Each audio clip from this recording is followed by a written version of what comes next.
All right, let's talk about something that's probably, I don't know, wrecked a relationship for you, drained your energy, made you feel like you're your own worst enemy. Yeah, we're talking about self-sabotage. I mean, have you ever really stopped to ask yourself why?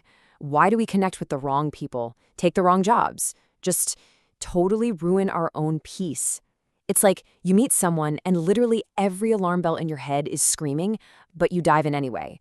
Or you take a job that's basically a carbon copy of the one you just quit because you hated it. It feels like a glitch in the system, right? So it's really easy to just chalk this up to bad luck, or even worse, to call it intuition. But what if it's not either of those things? What if there's something else going on? The sources we're looking at today say it's a kind of invisible force, something deeper that's pulling the strings behind the scenes. Okay, so what is this force? It's a concept called emotional gravity.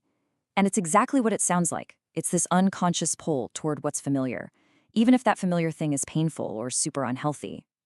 It's the part of you that's drawn to the chaos, the part that whispers this feels right, even when your logical brain knows it's a disaster waiting to happen. And this next part is the idea that just changes everything. Get this. The nervous system does not want what's healthy. It wants what is familiar. Just let that sit for a second. Our brain isn't wired for happiness. It's wired for survival. And for survival, familiar is way better than healthy but new. It prefers the devil it knows, even if that devil made life miserable. Because hey, at least we survived it last time. So how does this actually trap us? Well, it's a sneaky little four-step cycle. It starts with something feeling familiar. Then our brain, in its weird survival logic, goes, hey, I know this, I survived it before, and it labels it as safe. And once your brain thinks something is safe, it starts to look pretty attractive. And of course, once it's attractive, what do? We repeat it. Familiar, safe, attractive, repeated. Over and over again. That's the loop. And this is the kicker, right? It means you're not actually choosing. You're recycling. You think you're making a fresh choice about who to date or where to work, but really, you're just running the same program again. Chasing a feeling that feels like home, even if home was a pretty painful place to be. Okay, so here's where it gets really interesting. These patterns, they're not all the same. The material we're looking at breaks them down into 4 specific emotional magnets. Think of them as different flavors of self-sabotage. Let's go through them, and as we do, see if one of them sounds a little familiar to you. All right, here's the quick breakdown. You've got the mirror, which is all about recreating how you were treated. The echo, which recreates pain just to feel like you're in the driver's seat. The reversal, where you become the one who hurt you. And the completion, which is about trying to fix an old wound. First up, we have the mirror magnet. This one's pretty straightforward. It basically pulls you toward people and situations that mirror how you were treated when you were young. So what does this look like in real life? Well, if your dad was always critical, you might find yourself drawn to partners who are, you guessed it, critical. If your mom was emotionally distant, you end up dating people you can never quite get close to. And it's not because you like it, it's because it feels like home. There's this great example of a man who kept being drawn to a certain disapproving tone of voice in women. Why? Because it was the exact same tone his mother used. It was familiar. Okay, next up is the reversal magnet, and this is where the pattern flips on its head. Instead of being drawn to the person who causes the pain, you become that person. So if you felt powerless as a kid, you might become super controlling as an adult. If you felt invisible, maybe now you're the loudest person in the room. You know, it can feel like you've healed, like you've taken your power back, but it's not healing, it's armor. The example given is a woman who was always steamrolled by her family. Now, she's in charge of a huge team and she controls every little thing, keeping everyone on edge. She became the threat so she'd never have to feel threatened again. All right, now for what might be the sneakiest, most confusing one of them all, the completion magnet. This is all about the subconscious fantasy of rewriting history. It's this deep down hope that you can go back and finally win the love you never got. Here's how it works. You find someone who is almost a carbon copy of the person who hurt you in the past, and you try to get it right this time.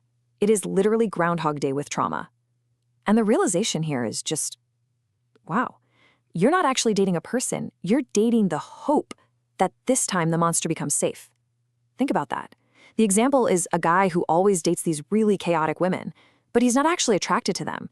Subconsciously, he's reenacting his relationship with his volatile dad, hoping that this time, he'll finally be good enough to fix it. So think about this for a second. That crazy, intense, I've known you forever feeling, that spark, that chemistry, what if that's not your soulmate calling? What if that's just your oldest pain recognizing itself in someone else? What if that excitement is just a familiar trauma response? It's not a connection. It's an unfinished story you're trying to complete. Okay, wow, that's a lot. So if our internal compass is basically broken, how in the world do we fix it? How do we break this spell? Well, the good news is it's not a life sentence. There is a way to rewire your brain. Let's walk through the 4-step plan. It's a pretty clear process. Step 1, spot the loop. Just notice the pattern. What's the thing that keeps happening? Step 2, name the magnet. Is it mirror, reversal, completion? Just giving it a name takes away so much of its invisible power. Step 3 is to trace the source. We'll get into that. And finally, step 4, expose the lie. So that 3rd step, trace the source, this is where the real work begins. And it means asking yourself some really tough but really important questions. Like, who taught you that this pattern was normal? Whose love growing up always came with conditions? And maybe the biggest one of all, who made you feel like safety wasn't free, that it always had a cost? But before you dive into all that, there's one last really crucial thing you have to understand. Because the hardest part of this journey isn't actually figuring out the pattern. No, the hardest part is what comes next. It's learning how to deal with the absolute strangeness of peace. This is so important.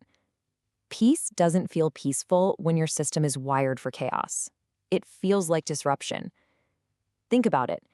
If your body has been running on the adrenaline of drama and conflict your whole life, then calm and stability, they're not going to feel peaceful. At first, they're going to feel wrong, boring even, like a threat. So, this is where you have to actively reframe what you're feeling. When that healthy, stable thing feels boring, tell yourself, this isn't boring, this is the absence of adrenaline. When you feel like something is missing, that's not a bad sign. That's your body literally detoxing from pain. And when it just feels plain uncomfortable, that's your nervous system recalibrating. It's a good thing. So you have to tell yourself over and over again if you need to, you're not bored, you're healing. That's it. It's the feeling of coming off a drug you never even knew you were addicted to. And you know what? You don't have to figure this all out overnight. You don't need a grand plan. The very first step is actually pretty simple. Just get honest with yourself. On paper, write down the pattern. No judgment, no fixing it yet. Just see it. Because the truth can be really uncomfortable. We know that. But what if that exact discomfort, what if that's not the end of the road, but the very place where your freedom begins?